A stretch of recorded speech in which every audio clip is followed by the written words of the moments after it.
memilih perbankan syariah 5B. Di sini saya akan menjelaskan materi dari jurnal yang telah saya cari yang berjudul Perkembangan Nasabah dalam menggunakan produk perbankan syariah Mandiri Tbk Kantor Cabang Tegal yang dibuat oleh Makmur Sujarwo dan Adi Inaliah Sari pada tanggal 1 Juni 2017. Penelitian ini bertujuan untuk mengetahui pengaruh persepsi, sikap, motivasi, keagamaan, pembelajaran terhadap keputusan konsumen dalam memilih produk perbankan syariah. Pertumbuhan perbankan syariah dari tahun ke tahun mengalami pasang surut. Pada tahun 2009 sampai 2013, pertumbuhan aset bank syariah rata-rata 43%. Ini tentu angka pertumbuhan yang cukup menggembirakan. Akan tetapi, pertumbuhan itu terasa melambat pada 2015. Banyak faktor yang menyebabkan turunnya pertumbuhan perbankan syariah tersebut.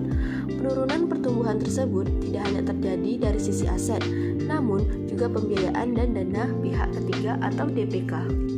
Kehadiran Bank Syariah Mandiri sejak tahun 1999 sesungguhnya merupakan hikmah sekaligus berkah pasca krisis ekonomi dan moneter 1997 sampai 1998. Bank Syariah Mandiri menargetkan 40% pangsa pasar perbankan syariah di wilayah Tegal dan sekitarnya di tahun 2010.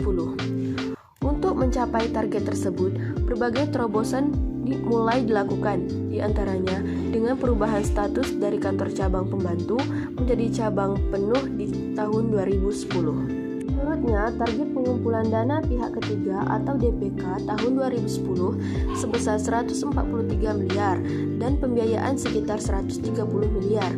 Untuk pembiayaan 60% akan dikucurkan ke UMKM di wilayah kota dan Kabupaten Tegal serta Kabupaten Brebes. Mereka juga menyalurkan pembiayaan kepada pegawai negeri sipil serta sektor mikro lainnya. Sementara 40% lainnya akan disalurkan kepada koperasi, perusahaan-perusahaan, yayasan, industri, lembaga keuangan, dan sebagainya. Untuk itu, pihaknya terus melakukan sosialisasi kepada masyarakat sehingga instansi pemerintah maupun swasta sehingga perbankan syariah di Tegal dan sekitarnya bisa tumbuh dan berkembang.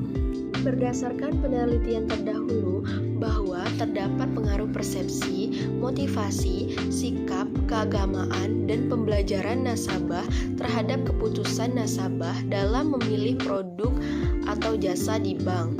Penelitian merasa perlu untuk melakukan penelitian tentang perilaku keputusan nasabah dalam menentukan pilihannya atas jasa di Bank Syariah Mandiri.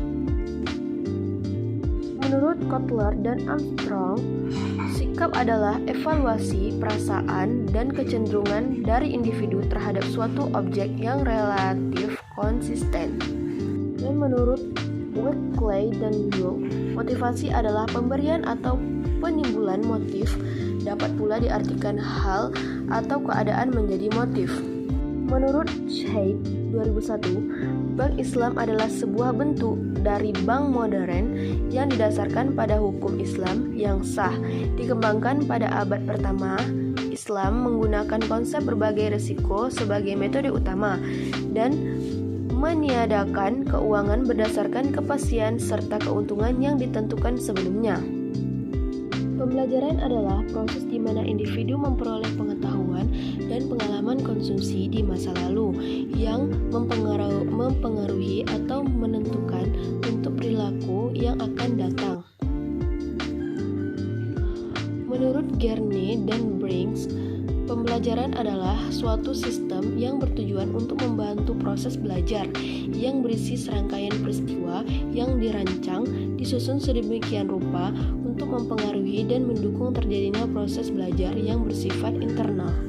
Di sini dapat disimpulkan bahwa persepsi, sikap, motivasi, keagamaan, dan pembelajaran secara bersama-sama berpengaruh terhadap keputusan nasabah dalam memilih produk Bank Syariah Mandiri.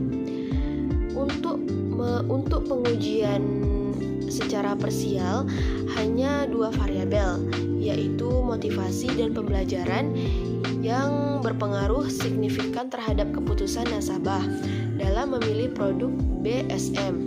Ketiga, variabel lainnya yaitu persepsi, sikap, dan keagamaan tidak berpengaruh terhadap nasabah dalam memilih produk. Itulah penjelasan dari saya. Jika ada salah, saya mohon maaf. Wabillahi taufiq wal hidayah. Wassalamualaikum warahmatullahi wabarakatuh.